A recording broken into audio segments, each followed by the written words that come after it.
يبصرونهم يود المجرم لو يفتدي من عذاب يومئذ ببنيه وصاحبته وأخيه وفصيلته التي تؤويه ومن في الأرض جميعا ثم ينجيه كلا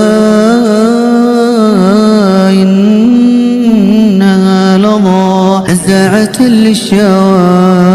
تدعو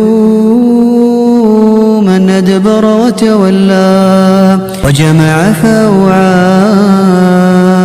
إن الإنسان خلق هلوعا